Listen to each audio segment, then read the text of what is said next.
ଯାଜପୁର ଜିଲ୍ଲାର କୋରେଇ ନିର୍ବାଚନ ମଣ୍ଡଳୀ ତଳଗଡ଼ ପଞ୍ଚାୟତର ବ୍ରାହ୍ମଣୀ ଦେବୀ ହାଇସ୍କୁଲ 39 ନମ୍ବର ସଖୀ ବୁଥରେ ପ୍ରକାଶ ପାଇଥିଲା ଉତ୍ତେଜନା। ତଳଗଡ଼ ପଞ୍ଚାୟତର କିଛି ଯୁବକ ବୁଥ୍ ଭିତରେ ପଶି କରିଥିଲେ ହୋହଲ୍ଲା। ଏଥିରେ ସୁରକ୍ଷା ଦୃଷ୍ଟିରୁ ବୁଥର ପ୍ରିସାଇଡିଂ ଅଫିସର ଭୋଟ ଗ୍ରହଣ ବନ୍ଦ କରିଦେଇଥିଲେ। କୋରେଇ ଭିଡିଓ ଅଶୋକ ମାଝୀ ଓ ବ୍ୟାସନଗର ତହସିଲଦାର ଦେବାଶିଷ ରାଉତ ସମେତ କୋରେଇ ଥାନା ଅଧିକାରୀ ସୁମନ୍ତୀ ମହାନ୍ତି ପହଞ୍ଚି ଲୋକମାନଙ୍କୁ ବୁଝାସୁଝା କରିଥିଲେ। ସୂଚନା ମୁତାବକ ଆଜି ତଳଗଡ଼ ପଞ୍ଚାୟତର ନକୁଆ ଗ୍ରାମସ୍ଥିତ 39 ନମ୍ବର ବୁଥ୍ ଭିତରେ ବିଜେପି ଓ ବିଜେଡି ମଧ୍ୟରେ ବଚସା ସୃଷ୍ଟି ହୋଇଥିଲା। ଘଟଣାସ୍ଥଳରେ ଉତ୍ତେଜନା ଯୋଗୁଁ ମତଦାନ ବନ୍ଦ କରିଦିଆଯାଇଥିଲା। ଫଳରେ ଅଞ୍ଚଳର ମତଦାତାମାନେ ନିଜର ମୌଳିକ ଅଧିକାରରୁ ବଞ୍ଚିତ ହେଉଛନ୍ତି ଓ ପ୍ରିସାଇଡିଂ ଅଫିସର ଜାଣିଶୁଣି ଇଭିଏମ୍ ମେସିନ୍ ବନ୍ଦ କରିଦେଇଥିଲେ ବୋଲି ଅଭିଯୋଗ ଆଣିଥିଲେ ତଳଗଡ଼ ପଞ୍ଚାୟତ ସରପଞ୍ଚ ସନ୍ତୋଷ ସ୍ୱାଇଁ। ସେପଟେ ବୁଥ୍ ଭିତରେ ରହିଥିବା ପ୍ରିସାଇଡିଂ ଅଫିସରଙ୍କ ସମେତ ସମସ୍ତ ଅଧିକାରୀମାନଙ୍କୁ ଅଟକ ରଖିଥିଲେ ଅଞ୍ଚଳବାସୀ, ଯାହାକୁ ନେଇ ଘଟଣାସ୍ଥଳରେ ଉତ୍ତେଜନାପୂର୍ଣ୍ଣ ବାତାବରଣ ସୃଷ୍ଟି ହୋଇଥିଲା। ଗୋଟିପଟେ ମତଦାତାମାନେ ପ୍ରଶାସନିକ ଅଧିକାରୀମାନଙ୍କ ପ୍ରତି ଆରୋପ ଆଣୁଥିବା ବେଳେ ଅନ୍ୟପଟେ ଗଣ୍ଡଗୋଳ ଯୋଗୁଁ ବନ୍ଦ କରିଦିଆଯାଇଛି ଓ ଉପରିସ୍ଥ ଅଧିକାରୀଙ୍କ ନିର୍ଦ୍ଦେଶ ନହେଲେ କାର୍ଯ୍ୟକାରୀ ହେବନି ବୋଲି କହିଥିଲେ ପ୍ରିସାଇଡିଂ ଅଫିସର। ଏନେଇ କ୍ୟାମେରା ସାମ୍ନାରେ ପ୍ରିସାଇଡିଂ ଅଫିସର କୌଣସି ପ୍ରତିକ୍ରିୟା ଦେଇନଥିଲେ। ତେବେ ଦୀର୍ଘ ସମୟ ବିତିବା ପରେ ଜିଲ୍ଲା ପ୍ରଶାସନ ଘଟଣାସ୍ଥଳରେ ପହଞ୍ଚି ବୁଝାସୁଝା କରି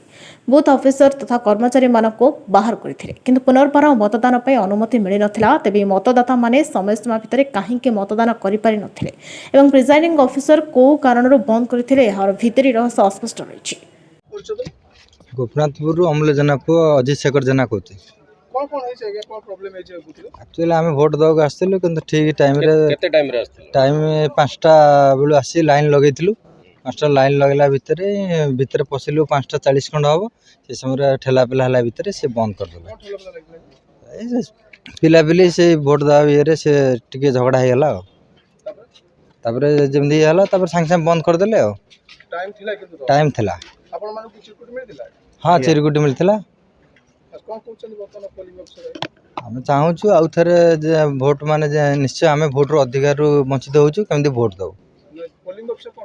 पुलिंग अफिसर कहले ना सी कलेक्टर न कहला जाए हेनी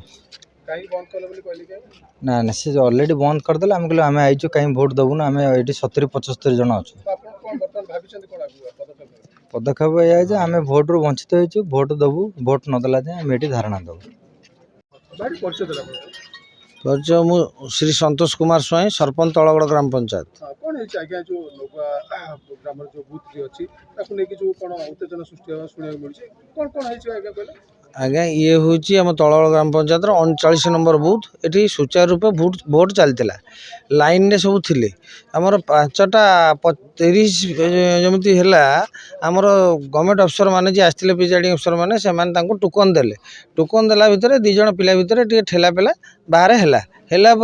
से पार्टी की नहीं कि किसी समय भोट बंद हो जाता बंद होता मुझे आसिक पहुँचली फेरे सब जिन ठीक ठाक है पुलिस अफसर आसिले से बुझिले से मैडम जी अच्छा प्रिजाइडिंग मन पुली आज्ञा से तो मेसीन की स्टॉप कर देते जोटा कि जहाँद्वारा कि नियम ना से खोली पारे ना ये जो साधारण जनता जो 75 जन अच्छा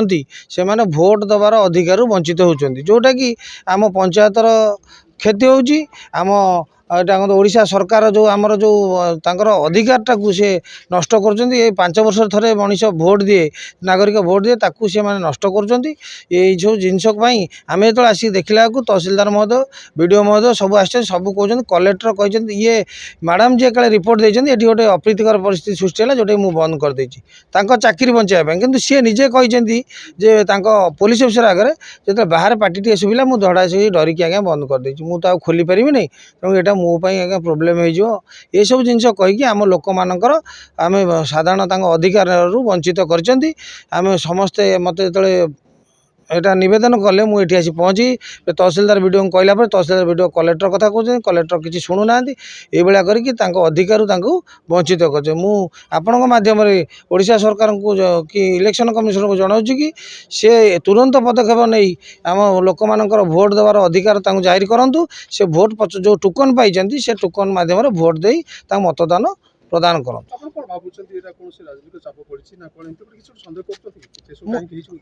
ना सेमती किसी जना पड़ूना राजनीतिक चाप किसी जना पड़ूना कहीं आप मिछ कथा कह घटना घटना हूँ 5:45 समय ये सब घटना होता वंचित अच्छा 75 जन भाया लोक बर्तमान सुधा ଏବେ କ'ଣ କରିବା ପାଇଁ ଚାହୁଁଛନ୍ତି? ଆମେ ଚାହୁଁଛୁ ଯେ ଆପଣଙ୍କ ମାଧ୍ୟମରେ ନିବେଦନ କରୁଛୁ ଇଲେକ୍ସନ୍ କମିଶନରକୁ ସେ ଇଏ ତୁରନ୍ତ ପଦକ୍ଷେପ ନେଇ ତାଙ୍କୁ ନିର୍ଦ୍ଦେଶ ଦେଲେ ସେମାନେ ଭୋଟ୍ ଦେଇ ତାଙ୍କ ଅଧିକାରଟି ସାବ୍ୟସ୍ତ କଲେ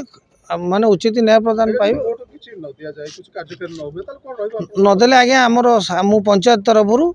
ସରପଞ୍ଚ ହିସାବରେ ଆମର ସମିତି ମେମ୍ବର ପ୍ଲସ୍ ଆମର ମେମ୍ବର ମାନେ ଏ ଯେଉଁ ଭୋଟ୍ ଦେବାରୁ ଯେଉଁମାନେ ବଞ୍ଚିତ ଅଛନ୍ତି ଆମ ଗ୍ରାମ ପଞ୍ଚାୟତବାସୀ ସମସ୍ତେ ଆସିକି ଏ ବୁଥ୍ ଆଗରେ ସମ୍ପୂର୍ଣ୍ଣ ଧାରଣା ଦେବୁ। ଯେପର୍ଯ୍ୟନ୍ତ ନ୍ୟାୟ ନ ପାଇଛୁ ସେ ପର୍ଯ୍ୟନ୍ତ ଆମେ ଧାରଣାରୁ ଉଠିବୁ ନାହୁଁ। ବ୍ୟାସନଗରରୁ ପ୍ରଦୀପ କୁମାର ବୋଇତେଙ୍କ ରିପୋର୍ଟ, ନାୟବତୀ ଟିଭି।